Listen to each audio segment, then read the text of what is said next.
Woods, and I have with me Miss Traci Patton. I'm gonna let Miss Traci Patton talk about herself and the company that she represents. And if you have any questions or anything, hey, reach out to us at the bottom. Go ahead, Traci. Tell us about yourself and what you got going on. Well, thank you so very much. My name is Tracy Patton. I'm a native Nashvilleian. I went to Hillsborough High School.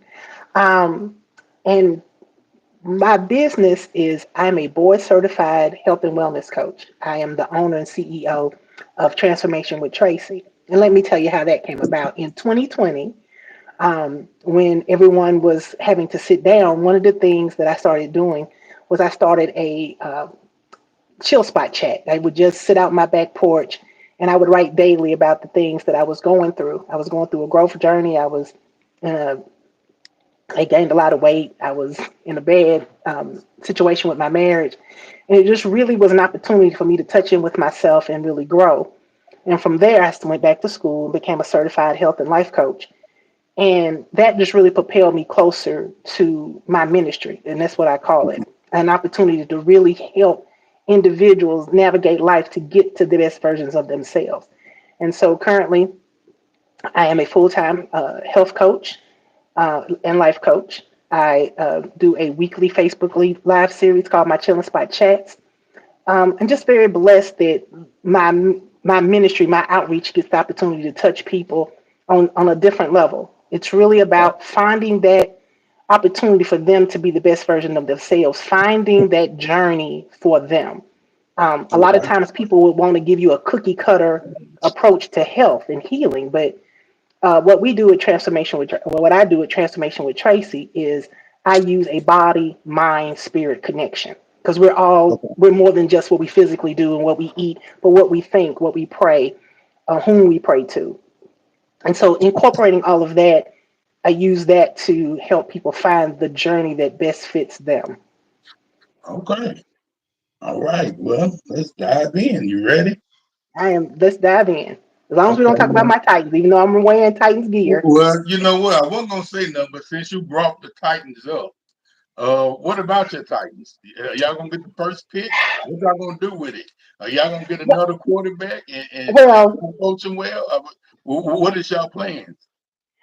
well, I was hoping we would at least win 4 games. We only won 3. I'm going to boldly say I don't think Levis is our answer. I think he's a good backup, but I don't think he's the answer. I'm really hoping that the Titans will go for Cam. I can't think his last name right Out of now. Is Miami? it Cam Newton out of Miami? Not I Cam think he Newton. would. It's not Cam Newton, but it's Cam something. I The think Cam. Miami quarterback. The But he's the Miami Miami quarterback, and I quarterback. really hope that we go for him. Got the opportunity to watch him a couple times this year, and I just think that the kind of style he brings is kind of sort of like the offense that Callahan wants to run. Yeah, I but think within y'all gonna do good at coaching quarterbacks. Y'all get running quarterbacks and y'all try to teach them to go in that pocket. So that's not gonna be good. But I'm not gonna teach y'all how to do run your organization.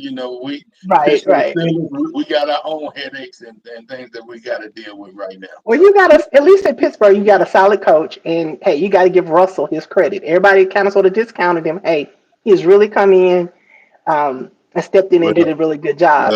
So I gave you know, Russell give his it, credit. give. I gave Russell Wilson his credit, but these last 4 games is terrible. But I mean, I can't expect stuff to change on the day of playoff. But let's go ahead and dive into this, Tracy. Let me just tell you Okay. to just relax and enjoy and trust the process. So first of all, how do you define success in life? I define success in life by how people identify success. What is success for me may not be success for you.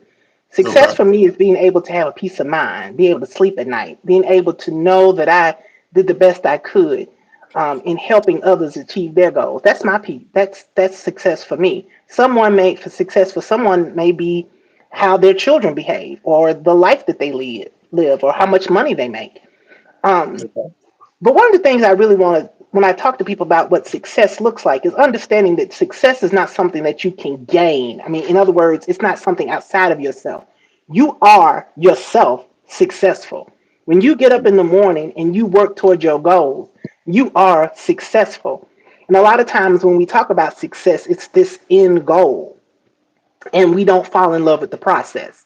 We don't trust the process. We don't embrace the process. And so But that's one stop of the right there. things. Stop right there. Mhm, I mhm, think that's the most important piece of anything we do, dealing with mhm, personal life, dealing with work, dealing with anything that we set goals for, is mhm, you got to trust the process, mhm, go through the process, and mhm, allow the process to be just it, the mhm. process. The And a lot of process. people give up at that moment in time. Well, what happens is, particularly when you can't fall in love with the process if you're so focused on the goal. And then, of course, you can't fall in love with the process if you don't have a goal. A lot of people start off willy nilly, like, I want to lose weight, or I want to, they have these elaborate goals or specific goals, which is good, but you got to fall in love and think about how I'm going to get there. The journey isn't just getting to 50-pound weight loss, it's embracing better eating. It's about watching what you eat, it's understanding going to the doctor. There's so much in the process. And when we overlook that, when we don't enjoy the process, we're going to miss it. We're going to really miss the lessons because that's the goal does not teach us the lesson. The journey does. The journey So does. And, the journey and, does. And so when and we fall in love with the journey, when we fall in love with the process, we begin to know more about ourselves. We know more about what we really want. And the best, and I'm gonna leave it at this. When you fall in love with the process, sometimes the outcome is going to change. You think you're doing all of this because you want to achieve XYZ. But as you fall in love with the journey, you fall in love with yourself. You're appreciating, you're valuing the process and all the things, and you're listening and how this is really impacting you emotionally, mentally, spiritually, financially. You may be like, you know what? I thought I wanted to make $100,000 a year, but I really value this piece. I really value the freedom to come and go as I please and not be tied to a job. That, because you fell in love with the process, is going to change your outcome. So, right. And but to go back to how you were talking about the weight loss piece, and people have different goals, and that's why my motto is no matter what goes on, and my motto comes into play. Small victories leads to greater mhm, success, mhm. and we have to learn just continue to take things at smaller steps and work our way to where we supposed to be going. I appreciate you for that. What Well, do you the like? Go ahead. the bigger the goal, the larger the process, the smaller the steps it has to be. A ship has Yes. the smallest rudder. The biggest ships have the smallest rudder. You can't, if you turn too quickly, you're gonna overturn the boat. So the bigger your goal, the smaller the steps has to be, and that's going to make you embrace the journey even more. But go ahead. You I'm ever sorry. know? You ever notice that when a construction worker is doing the frame to Hmm. build steps to a house, build steps going into a apartment building or even a business complex, they Hmm. have the frame for the outside, which Hmm. is what the steps is going to be laid on that plank. And Hmm. each one of those, they still put one step at a time. One Hmm. step at a time. It can be 15, 25, 45 steps when it's done, but they still only do one at a time. You know why? And it's in order. Yep. You know why? So they Why? can climb up that step one at a time. Hmm. You know what I'm Hmm. saying? So yeah, good point. What core values guide your actions and decisions? One of my core beliefs, I have a couple. I believe to whom much is given, much is required, and I believe that if you embrace your life and understand that whatever what your calling is, then it's greater than just you. None of us, all of us, are given a gift. Like, you've been given this wonderful gift, you've been given this platform. You do not have the right to keep that to yourself.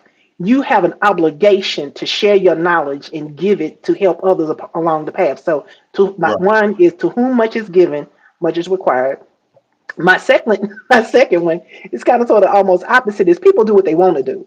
So one of the things that, as a life coach and a health coach, is I don't tell people what to do. People often come and say, well, what should I do? What do you want to do? Because if you give people the answer, they'll never figure out for themselves. And half the Correct. part of the journey is figuring out what you really want.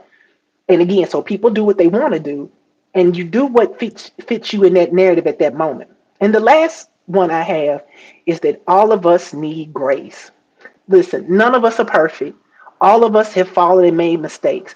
All of us are worthy of the grace. And so now, when you give people grace, and you walk in forgiveness, that doesn't mean that you'll reconnect the relationship. There's been several relationships that I've had that I no longer speak to people. It doesn't mean that I hate them. It doesn't mean that I want bad for them, but I leave them in grace. And that's another lesson too when you're walking through the life journey. You'll understand that everybody can't go on your journey with you. So how do you release them in love and in grace so that they can prosper and you can prosper? So those are my three. That's kind of sort of my framework of how I live my life. Well, I like that you were sharing scriptures to help guide your life. Hmm. I'm one that believe in using scriptures and to guide my life, and I got certain Hmm. scriptures that I stand on for many different reasons. Hmm. Some people might say, "Oh, he taking that out of context and all that." Well, if this is what I use to guide my life, and I can tell you why I use to guide my life, I don't give a care if you think that I'm Hmm. using it out of context. If it's guiding my life and it's Hmm. moving my life where it needs to go, then this is how I interpret the scripture for myself. Hmm. It's different Hmm. when I'm up there interpreting the scripture and preaching to a mass of people, but when I'm preaching Hmm. it to myself, it makes Hmm. sense. Like 2 Timothy 4:7. A lot of people have heard, I have fought a good fight. I have finished the race. Hmm. I have finished the course, finished the race, and I have kept the faith. But most important for me, I like the part I have fought a good fight. I have finished my course.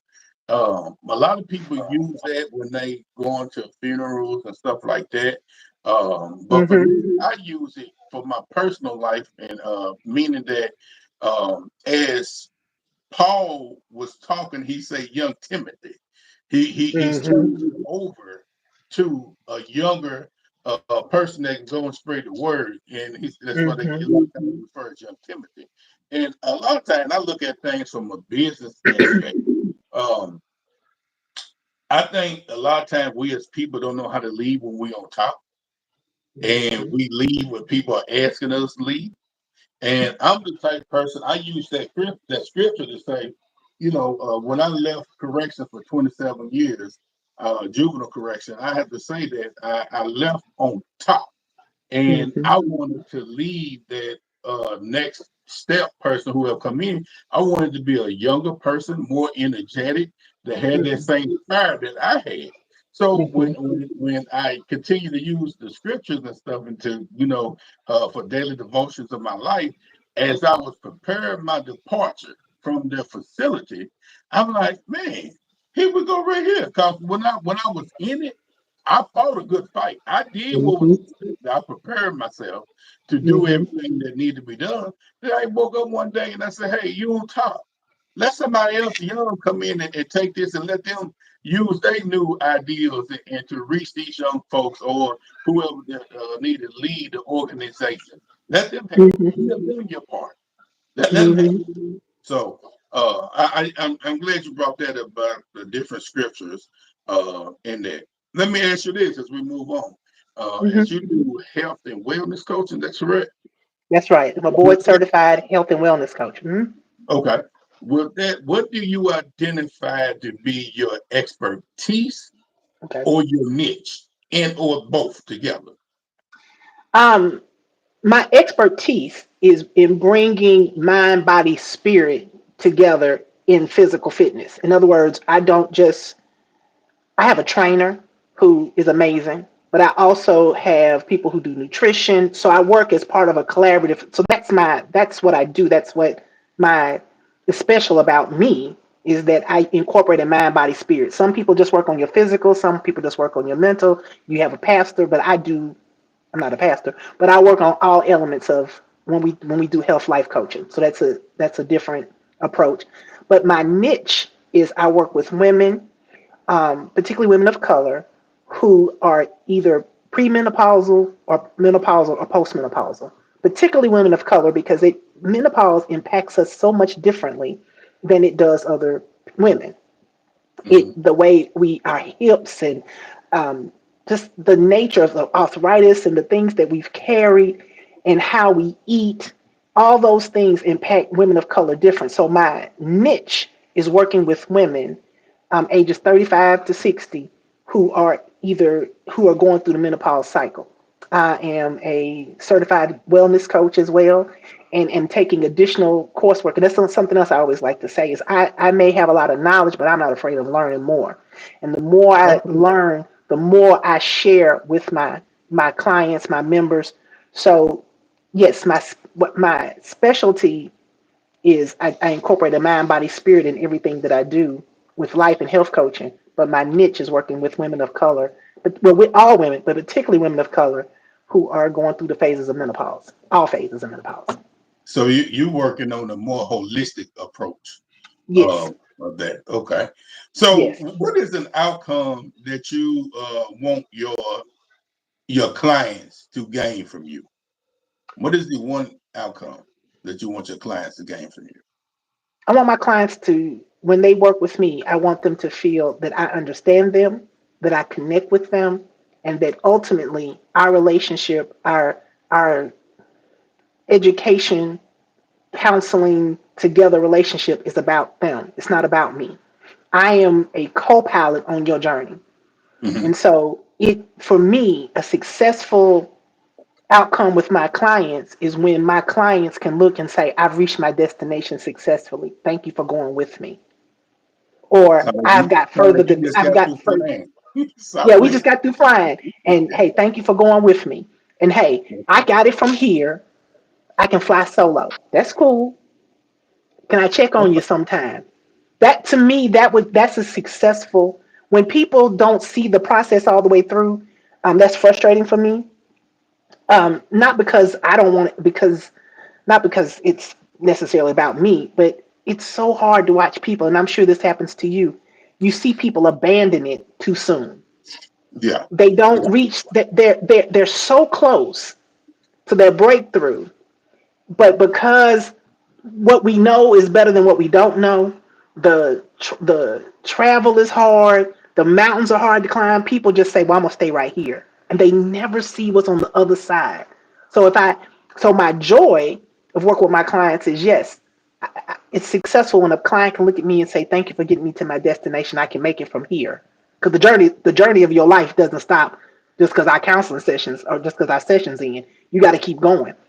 And but also the hardest part is watching people give up so soon. You know, with that said, I think one of the hardest things that we deal with in having clients or just having friends, people, family, is that with being critical and being a critic to ourselves can be Hmm. both good and both bad.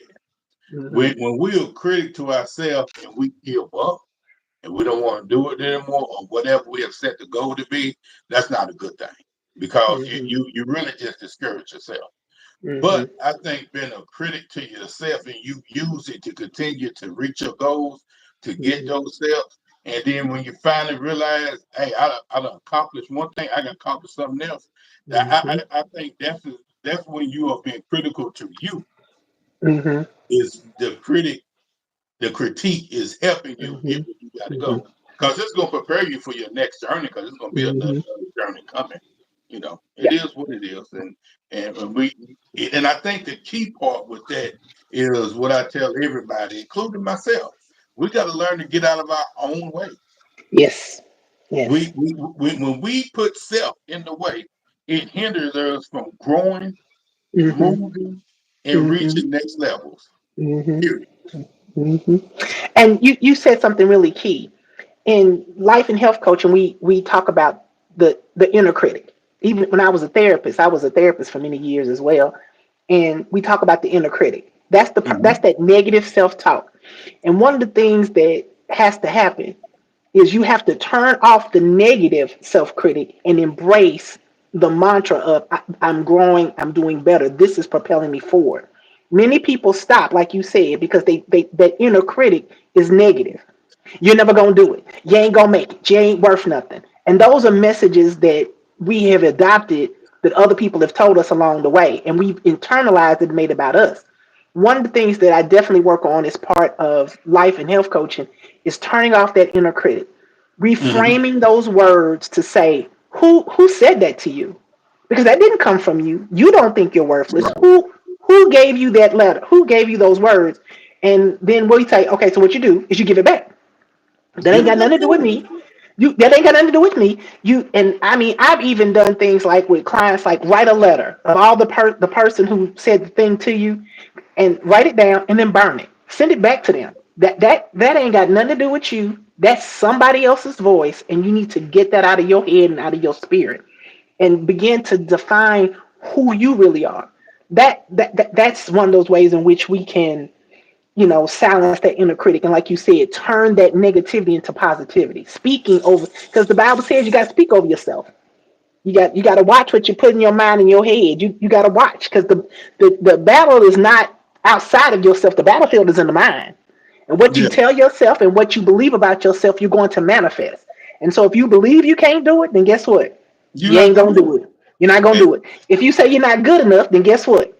You ain't good enough. So one of the ways that we work together, I work with clients on their health and life coaching, is taking those words and reframing them and Hmm. getting rid of that. Because that's where is that taking you?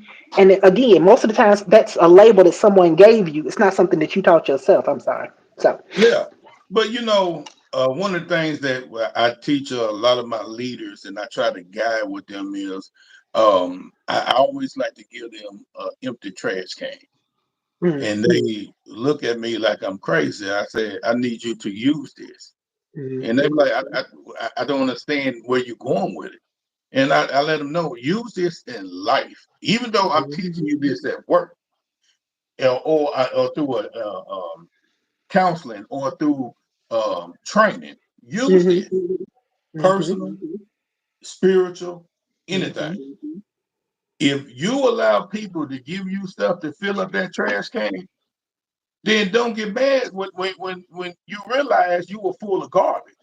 mm, Because you don't mhm, allow the people to always dump garbage on you.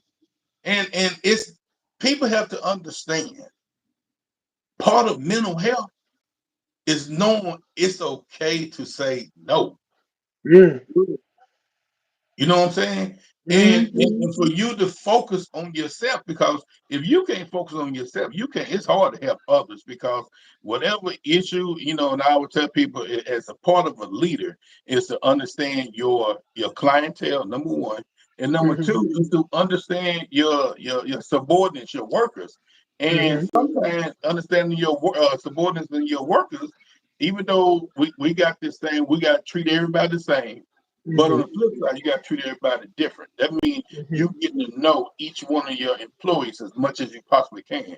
And mhm, sometimes that means allowing them the opportunity to come in and vent about something that ain't got nothing to do with work. But mhm. because what a lot of people don't understand, the things that goes on with people at their homes, we want to teach everybody. Don't bring work to home and home to work, but that is Mhm, war. A lot of people don't know how to deal with that.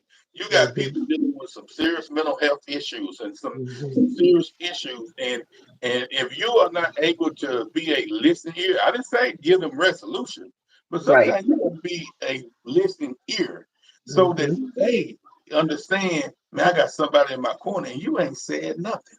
mhm, Allow them. I mean, that's probably the only time they're gonna get to vent, and then that's mhm, gonna sometimes gonna help them. I know when we're dealing with all these kids, 85 kids, 65 kids, and you got staff on a couple of shifts, and you got to get yourself focused to handle all of that. And if mhm, you're not focused, you're gonna explode on somebody for your own personal issues. mhm. Well, So I have a saying that you can't give what you don't have.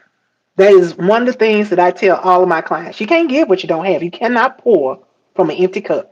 Because if I only got $20 and you ask me for $20, not only am I giving you my last, I'm giving you out of my lack. And that's where a lot of mental health issues come, because people are giving out of their lack. You don't have the energy to give to this other person or this situation. And so now you're giving out of this lack. You're broke emotionally, mentally, financially, and now you're complaining because you keep giving out of your lack. You cannot give what you don't have.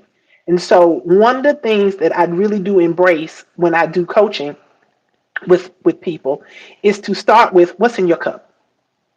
Now, is this your stuff or is this somebody else's stuff? Because we're only going to focus on your cup. So if your child acting up, or your husband is this and your job is that, we're going to talk about those things. But are those in your cup? What can you really do about your job, your crazy supervisor at your job? You got some options. You can learn how to deal with it. You can quit. I And mean, you I know mean, I mean, that I'm not being facetious when I say no, that, you're but not what I'm being saying is facetious. we have to build up to what's in your cup, what you can deal with, and what's tolerable and respectable for you.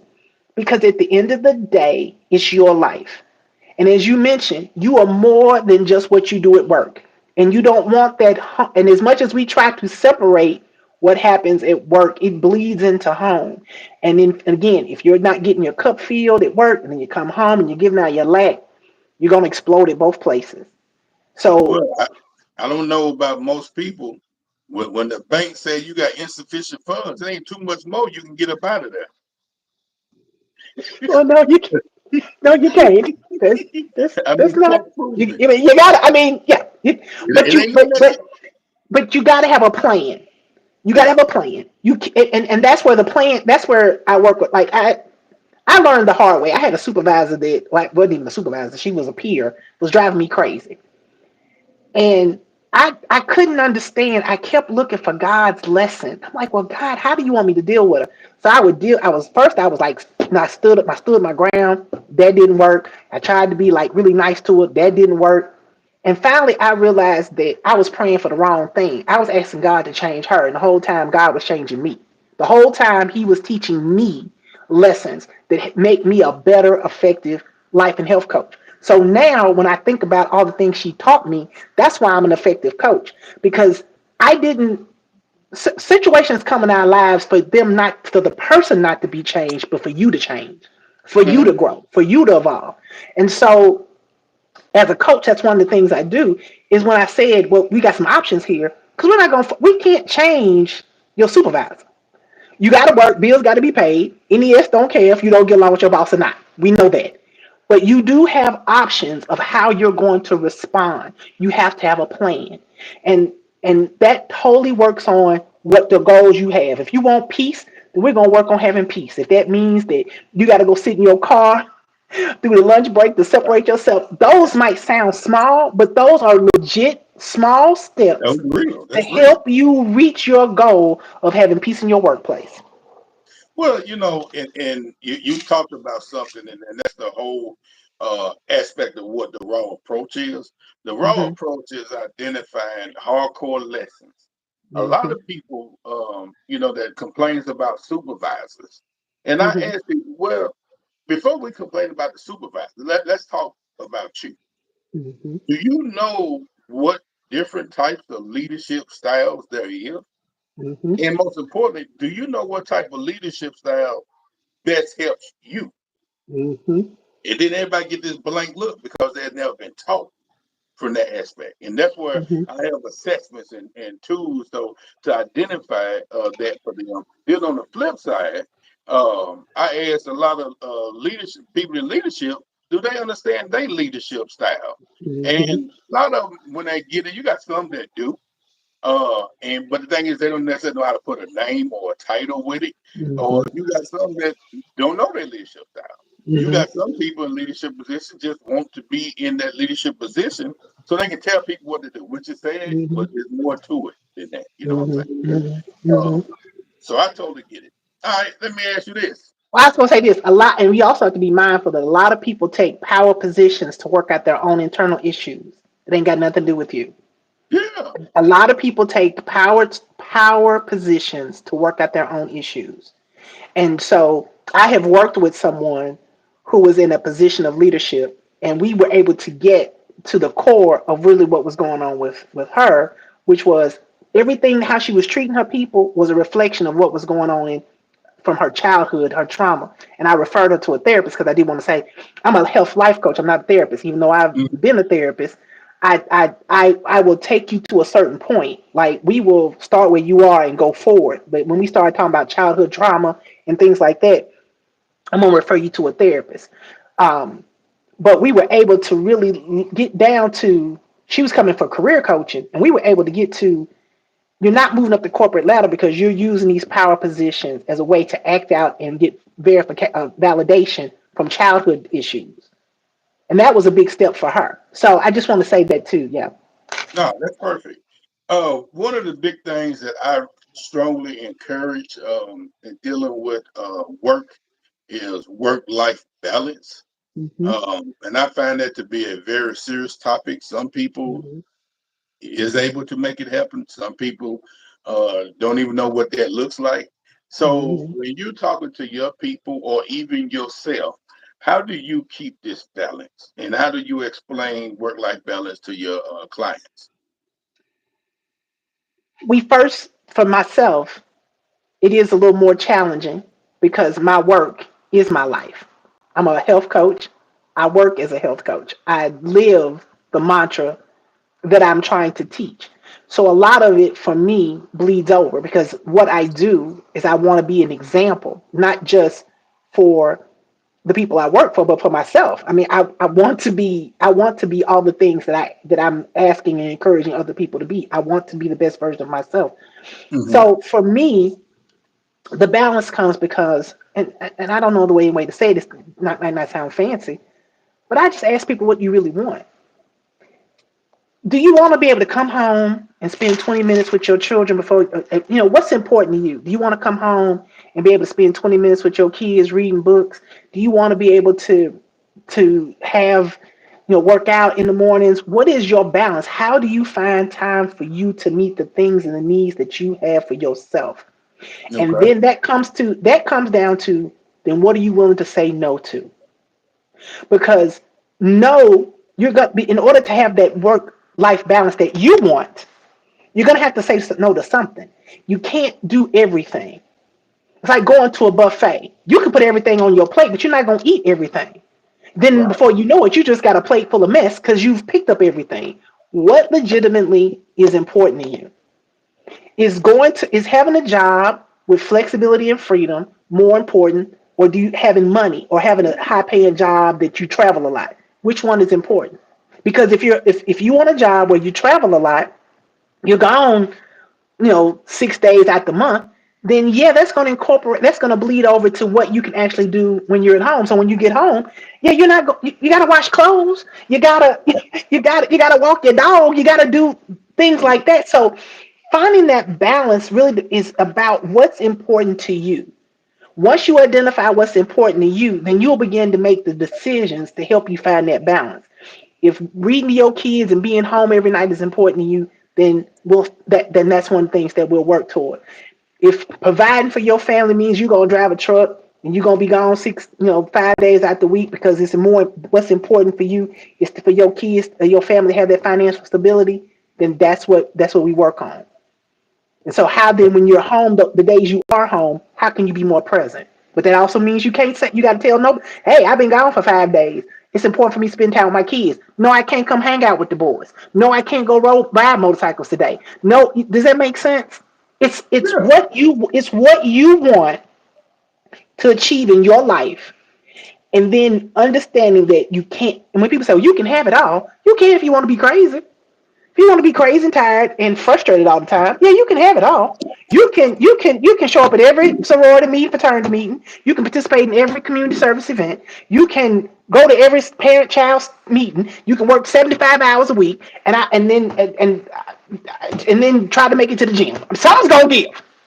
Something's gonna give. Someone's gonna give. Something's gonna So give. you have to decide to find that work life balance. What do I really want?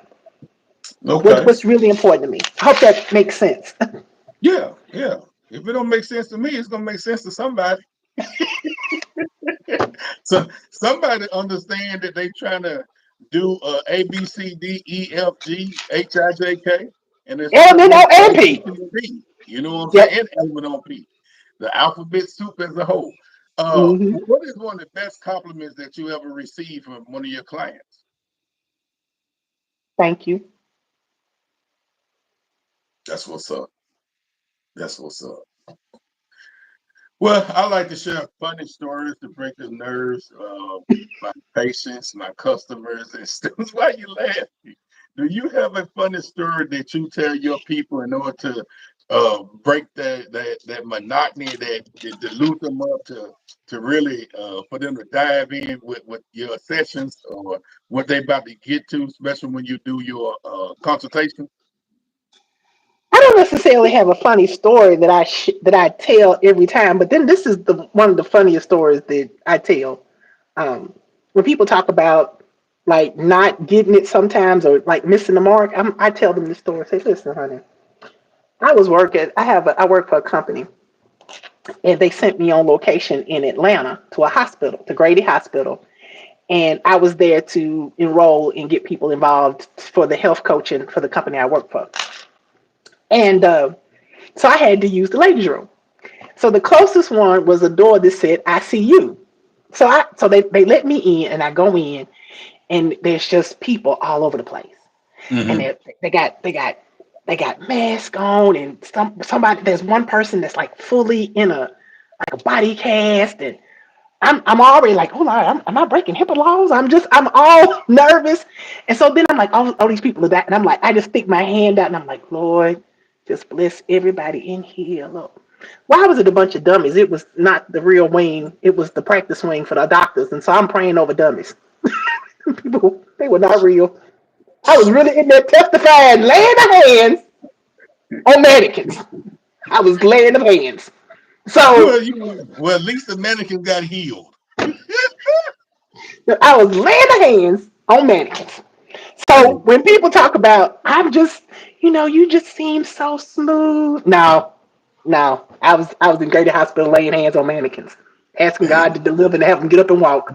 And if they had got up and walked, they had got Now, up and them walked, mannequins, I'd have ran if up them out of there. mannequins got up and walked, I think them new doctors would have left you and them mannequins right there. Here you Right thought there.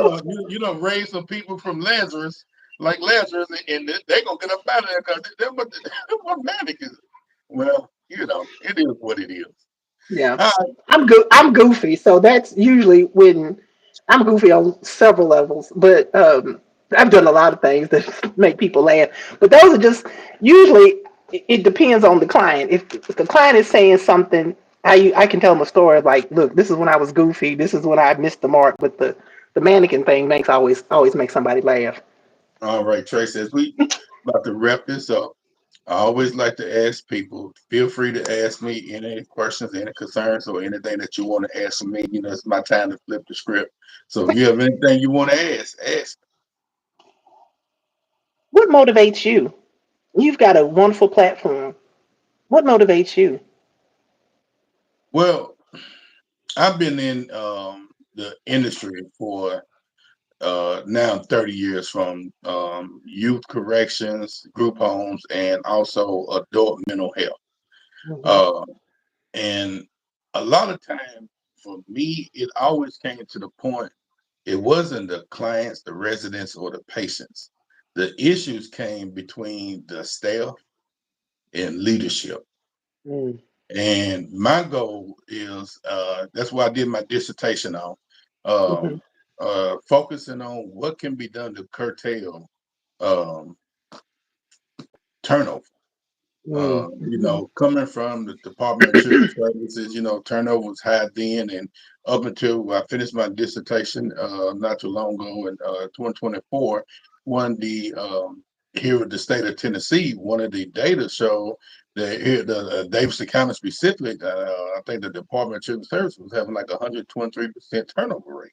Hmm. Now, anybody that know 123% is higher than 100%. Right. And so Yeah. I was like, it don't shock me because as you change commissioners and you change staff and all that type stuff, and then with long hours and dealing with in today's time, kids are harder to handle for Hmm. many different reasons. Maybe because I got more kids with mental health issues now. Hmm. So 123% told me, even before I started diving and reading the article, tells me that not only are you losing all the staff that you bring into the front door, but Hmm. you are starting to lose some of your veterans. You are starting to Hmm. lose some of your experienced people. You are Hmm. starting to lose quality people. And so with that, my passion has always been uh, I want to keep quality staff there. I'm currently writing a book about the raw approach, Hmm. and as I'm constantly revising and doing articles. for my dissertation to go into the journal. But on this aspect, my next book I'm gonna write focuses on leadership by default, Mm, and I'm gonna go into that in a very different perspective. There's both pros and cons, but it's just I always want to be the one to help a staff member be the best staff member they can be. But mhm, also on the flip side, I want to talk with organizations and organization leaders to say, hey, I need you to be better than what you are expecting from your people. mhm, And mhm, I'm big on servant leadership. Servant mhm, leadership saying you show me what you want. You mhm. know what I'm saying? Exactly. You set the example. Exactly. And but that's why it's important when I ask people, do you know the type of leader that you want? Do you know the type of leader it takes to lead this type of staff over here? Because I tell people all the time, what works for McDonald's is not gonna work for Burger King. Right. Right. I'm just Right. saying, you know what I'm saying? Right. And Yeah. and what didn't work for Kmart don't mean it's gonna work for Walmart. You know what I'm Right. saying? So Right. just because a lot of things is similar don't mean that it's going to work. And one Mhm. thing we do know, Bojangles, Popeyes, Kentucky Fried Chicken is totally different than Chick-fil-A. Right. You know what I'm saying? So, and I think Chick-fil-A has a management tool that works, dealing with courtesy and Mhm. being polite to not only the Mhm. employees, but to the people. And I think organizations have to find what works for them. Mhm. You don't have to mimic what somebody else is doing, but what is it that works for you? You know what I'm saying? Right. So that's one. You have another? Um, if you could achieve your dream right now, what would it be? I'm living my dream. Mm, good I'm answer. living. I'm living my dream right now. I enjoy coaching people, consulting with them, and helping them to become better people in the workplace. Mhm. Uh, and but dealing with real life issues. Mhm. You're not going to be a wonderful supervisor tomorrow. You ain't going to be an outstanding employee today. You know what I'm Mhm. saying? I like to see. And this is stuff that I crack up about. I like to see people that always, when I was in a position, mainly as the director of operations security at the juvenile detention center. I used to Mhm. love the people here, but I can't wait to hear leave because I can't wait to get this job. I'm going to do this job. Blase, blase, blase, blase. Right. And but I always tell people my passion makes things look easy Right. because I have a passion for it.